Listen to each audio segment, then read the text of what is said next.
how are you all doing? Well, so Rosie is in Tico, guys. I'm in Tico. Okay, I came in last night, which is a story for another day. I'm on the roadside, so if you're hearing any noise, just bear with it. I'm with my mom. Mom, say hi. Hi. And that's my kid brother. Okay, so we are on our way to Buea. One of my big cousins is getting married today. I'm super excited, and so we are on our way to witness the signing. One of my aunts is coming, so we are just sitting here waiting. Okay, well, come on, where me the chicken.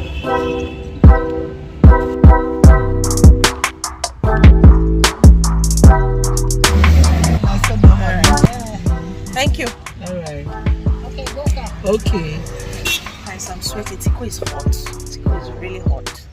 Guys, we're in my 17 right now, moving up to Moliko Buea, my mom's village, which is where I grew up. And each time I'm here, I'm just wowed by the rapid development of this place. Like, there's always a new building, something new.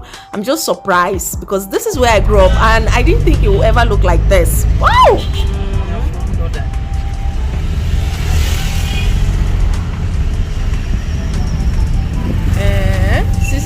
Don't cover up here. Just got to Bakweritan where the signing will be taking place. We are about going into the hall now. We are not late, just in time. Okay, so yeah, but before that we want to take some pictures.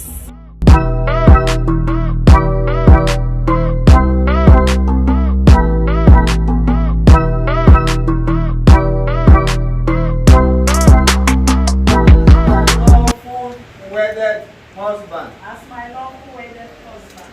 From this day onwards. For better and for worse. In sickness and in health. In riches and in poverty. Till death do us part. May God be my helper.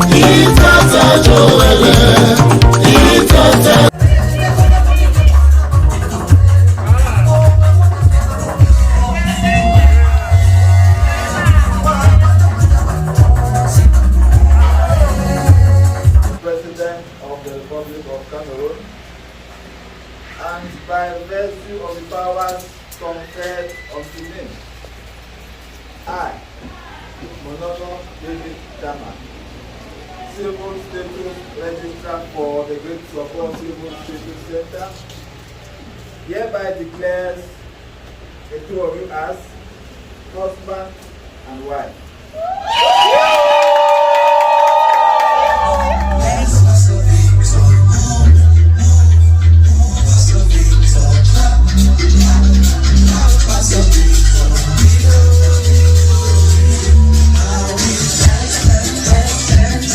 Guys, it's signed and sealed. My cousin is married, and at this moment we were happily processing out of the hall to take beautiful pictures, and afterwards we moved straight to the reception hall. It was a small reception for very close friends and family members, and yours truly was the MC of the day. Coming from afar, I want to appreciate everyone that is coming from afar for the beautiful couple. So without wasting any time, I want us to rise on our feet and welcome the celebrants of the day, our couples. Please rise up on your feet and give them the honor that is due to them.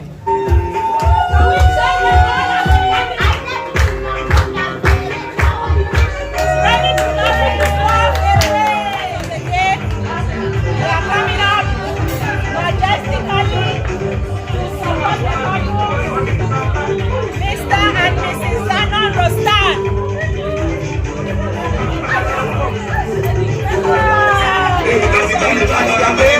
Vamos,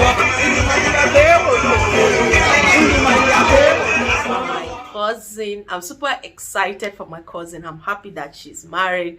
See, if you're believing God for a husband, for a wife, and you feel like, oh, time is passing me by, I'm in my mid-30s, my early 40s, or even late 40s, don't give up, okay? Because you never know when marriage will come knocking. All right, just keep your faith, and yeah, it will happen when it's supposed to happen. Our time is not it's not God's time. Okay, moving on from the marriage, enjoyment, dancing. Actually, that's the main thing that took me to Tiko and Buea, because we did a wedding in Buea. Yeah, but as you can see, I'm back home in Yaounde, and I just say thank you for watching this video, and I want to end the video. But before I do that, if you listened to my opening statement of this video, I said I'm in Tiko, and I got to Tiko, and it's a story for another day how I got to Tiko and why. You know what? Why stretch it? Let me just end this video by discussing about it and just sharing with you guys rants and tell you guys what's eating me up because of my trip to Tiko. Okay, so what happened was, on the day I traveled to Tiko, I got to Musango agency, because that's my go-to agency each time I'm going to Southwest. I got to Musango agency, that's in Van, that morning, and I realized that the agency was closed. So I met some motor boys that are working with Musango agency, and they told me, oh, Musango is closed, please go to our other agency besides Guinness Depot. Okay, so but when I was at Van, I noticed something. Van was not the Van that I know. It was somehow quiet, like the entire park was closed. There were little of no activity happening around that area. There were lots of police officers there. So I was like, what happened? Has something happened? Yes, a bad incident, and they're trying to investigate, because you know Van is like, you need to shine your eye each time you're around Van. But anyways, I'm not here to talk about what happens in Van, but what happened to me on that day. I was traveling, got to that agency, there was a bus ready to leave. I paid my ticket, and I heard them saying, you should go into the bus. I was like, okay, it's a VIP bus. This bus is normally used for VIP. It's a VIP bus. It's not a regular bus that they use. From time to time, they use it as regular when most of the regular buses are finished and there are more passengers. So because I felt like, okay, maybe it's because we are in this agency where most VIP buses leaves from. So I sat there for like 30 minutes to an hour. I was like, what's going on? I'm worried. What's happening? Then I heard some people saying, oh, some Mark presidents are coming.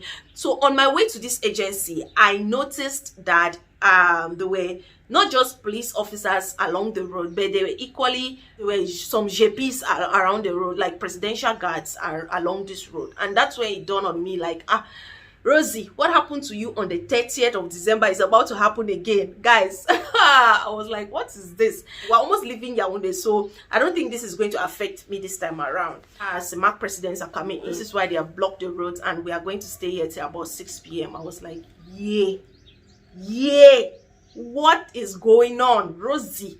This cannot happen to you again. Imagine me not eating. I don't have water with me. I don't even, like, I've already paid my ticket. There's no turning back. You just have to wait. So later on, I heard some people say, oh, we'll leave around 2, because by 12, they must have passed. I was like, oh, God, please. Called my husband, and I told him, he said, oh, my God, why is it that this thing always happens when you are traveling? I was upset. It was about 12 p.m. that I noticed that these official cars were passing. I was like, oh, thank God, these people have come, and then we are going to leave. Leave where? From 12, we stayed there till 1. From around 1:30, I saw a group of people coming in. I was like, okay, so we'll leave soon, because these people have come. They cannot allow these people to come into the agency, because they asked everywhere was shut down, total shutdown. So I was like, okay, since they've allowed these passengers to come to this agency now, then we are probably going to leave. The bus was full around 2 o'clock, but we still do not leave. Oh, guys, I've been sitting here for hours since morning. I'm so frustrated right now.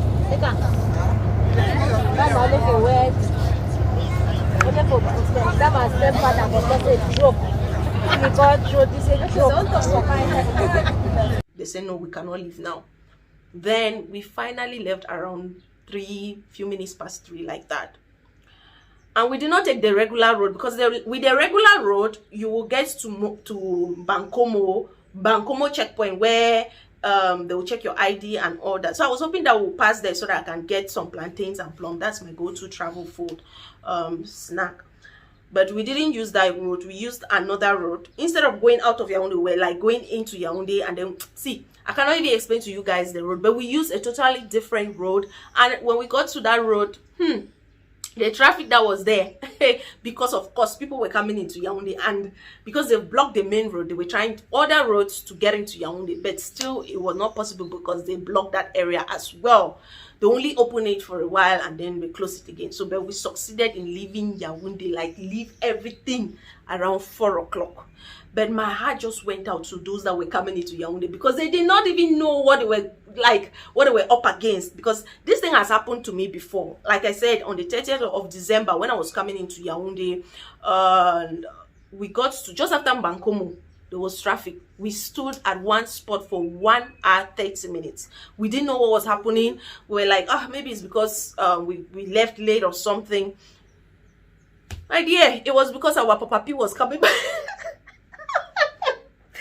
It was because our Papa P, you guys should know, if you're a Cameroonian, you know who they call Papa P, our president, was coming into the country. Of course, it was end of year and he needed to give us our end of year speech on the 31st. So he was coming in, and that's why they blocked the road. We stayed on, see, from Bankomo to Phoenix, because I took Phoenix on that day. We spent roughly 4 hours from Bankomo. If if you're someone who travels often to Yaounde, you will know these places. From Bankomo to Van is not even up to 30 to 20 minutes. It's not even up to 20 to 30 minutes. So we spent 4 hours from after Bankomo checkpoint to Phoenix Van that day on the 30th of December. I got to my house around 25 minutes past 10 p.m. I was so angry. So this time it happened to me again. And I was like, what is this now? This is so bad. So in my head, I was just feeling pity for people who were coming to Yaounde for probably contracts, probably, what are you doing here? Probably for contracts, probably for one appointment to or another, for visa appointment, to pick up their visa, to like, people shut down their shops for hours because our Papa P was to pass on that road. It's not like they will shut it down. Oh, Papa P is about to pass maybe in like 20 minutes or 30 minutes. No, they shut it down from morning till about maybe after he leaves, he passes on the road. So it's really challenging. This is also what happened to me, and I just feel bad. Like, why must this happen? Why must they shut down everywhere? They shut it down hours prior to his passing, which I feel is not right. But yeah, guys, that's what happened to me. And thank you for watching again. I'll see you in my next video. Bye bye.